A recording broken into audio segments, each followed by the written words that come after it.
Donc, vu l'évolution de la situation, on peut nettement s'attendre à des claquages de porte après le choix de l'un ou de l'autre. Non, ça vous ferait plaisir d'avoir... Mais pas du tout. Mais pas du tout. Non, non, ça c'est par rapport à la... Il y a des prémices, oui. Non, non, mais ça, je comprends très bien vos enjeux, qui ne sont pas les nôtres.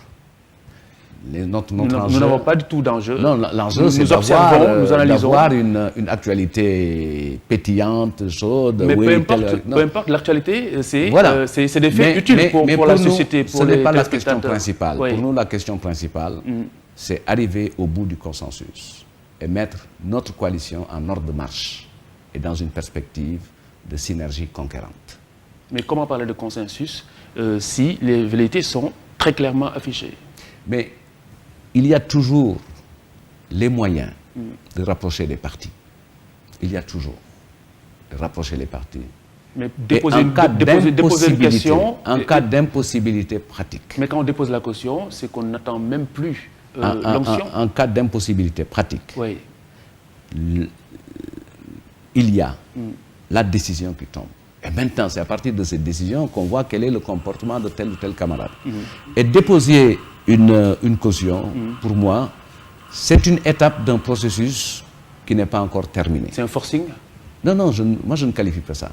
Je considère que le dépôt de la caution est une exigence du code électoral et que celui qui sera en compétition, ou la liste qui sera en compétition, sera qualifié à partir d'une autre procédure confiée à d'autres autorités. Alors, quel sera le poids de la légitimité, pour ainsi dire, dans le choix du président de la République, ou pour ne pas dire de la coalition, autour de ces candidats? Je ne suis pas dans la tête du président de la République, qui est un leader politique avéré, qui connaît l'histoire politique de ce pays, qui connaît son parti, qui connaît ses hommes, qui connaît sa coalition, et il faut mettre à son actif cette capacité et cette qualité qu'il a mise en œuvre pour maintenir cette coalition, fidèle au principe de gagner ensemble et gouverner ensemble. Et je pense que nous ne jetons pas ce concept aux orties. Nous restons sur cette rationalité. Et je ne peux pas vous dire que dans son dispositif de décision, tel critère pèsera pour 2%, un autre pour 10%, je ne sais pas. Voilà, moi, je donne ma langue au chat.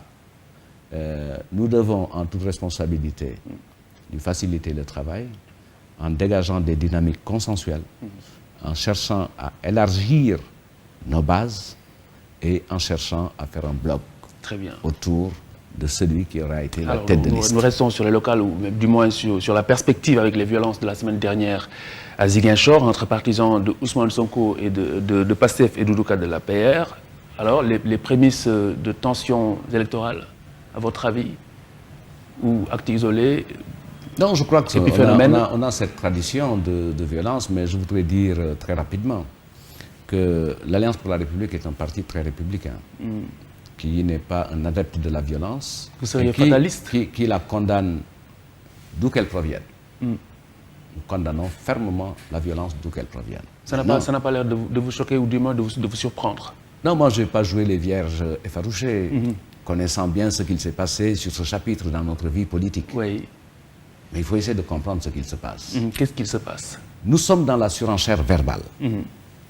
Et nous en avons fait un mode de présence en politique. Nous sommes dans la versatilité politique qui a l'heure d'irriter les gens. Et je rappelle que vous êtes un observateur de la vie publique. Oui.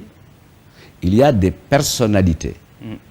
Il y a des organisations politiques qui sont toujours mêlées à des histoires de violence politique. C'est un fait qu'il faut constater et dénoncer. Tout comme l'APR, que l'on accuse d'embaucher des nervis à tout bout de champ. On ne prête qu'aux riches. Ce n'est pas la tradition. Et l'accusation était très grave quand même. Puisqu'elle n'était pas faite dans un contexte d'activité politique, mais dans un contexte d'activité institutionnelle du chef de l'État. Mais moi, je comprends très bien la désolation de ceux qui voient la déferlante dans le Fouta, qui n'ont que leurs yeux pour pleurer, au vu justement de cette adhésion massive et populaire autour du président de la République. Voilà. Mais ça, c'est des stratégies politiques éculées qui ne payent pas. Donc, ce que je voudrais dire sur la violence, une tension électorale, c'est appeler au calme. En 2022. C'est appeler au calme et à la sérénité. Appeler au calme et à la sérénité. Et ne pas perdre de vue, je crois que c'est ça le cas de tous les candidats qui ont exprimé leurs ambitions, qu'ils n'y vont pas pour eux-mêmes, mais qu'ils y vont pour servir les populations. En tout cas, moi, ma posture, je pense que briguer une mairie, c'est très bien, mais s'occuper des Médinois, c'est mieux, pour ce qui est de ma commune.